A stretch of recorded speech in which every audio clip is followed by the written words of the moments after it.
Greetings and salutations, everybody. Welcome to another horror entry here.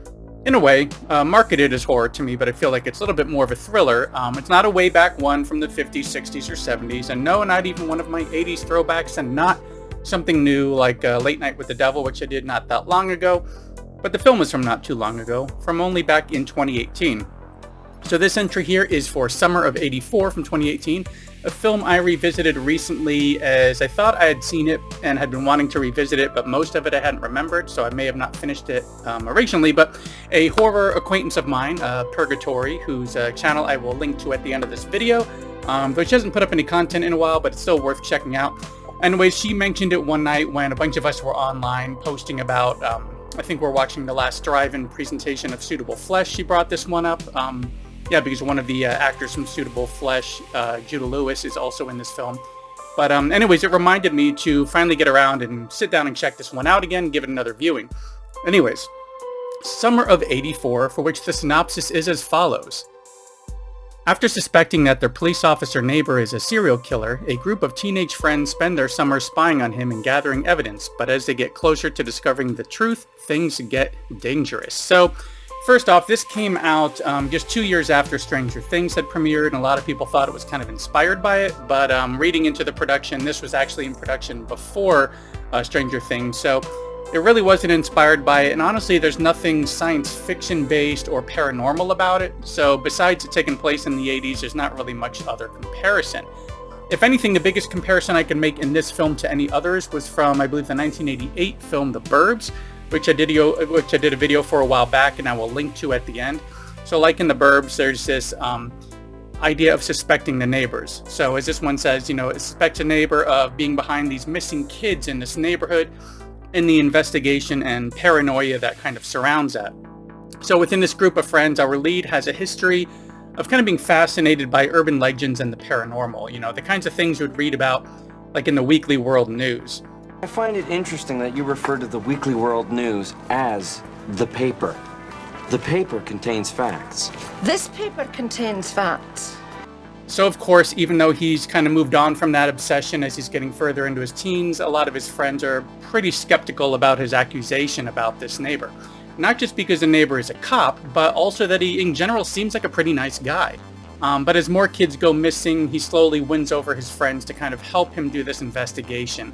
And it's a summer, so why not get into, a little bit of an adventure?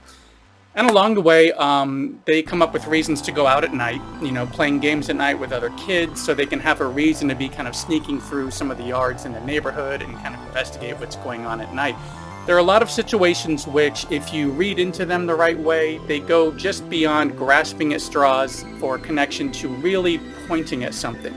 Some of it may seem circumstantial, they may be reading into it too much, but it seems to be a little bit too obvious that maybe something's going on.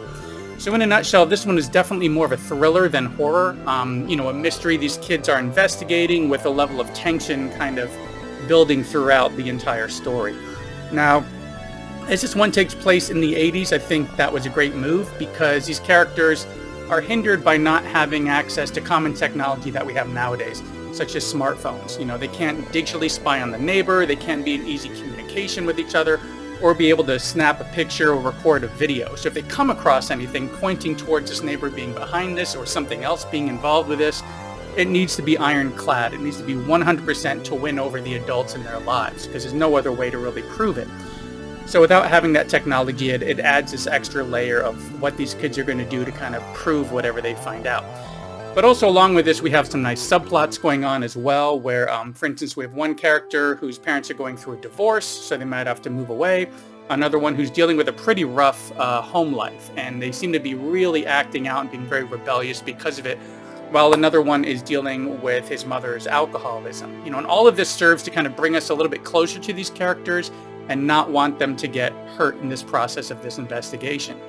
And, no spoilers, of course. When we eventually do get to the end of this, and we get to the truth behind what's actually happening, who's behind it, and how the community reacts, we have kind of an open ending of sorts. So it's definitely not a cliffhanger.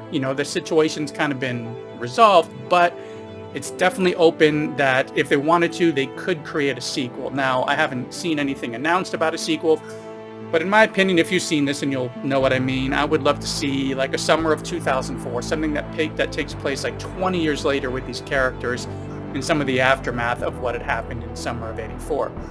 I kind of doubt we'll ever get that, but that's just my little opinion about an idea I would love to see turned into a film for this, like a little sequel.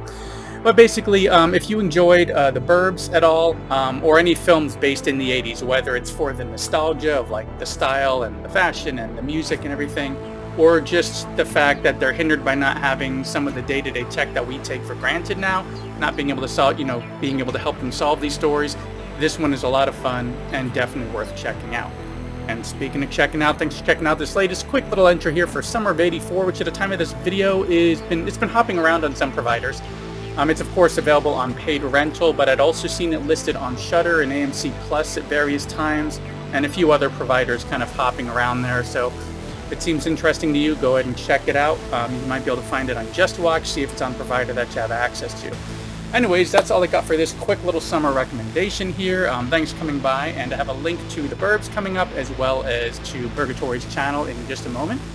So anyways, thanks for sticking around, and if you're not already subscribed, please consider subscribing and hitting that little bell icon to get notifications for when I put up new content, which is usually 1 to 3 times a week. And I will see you in the next one.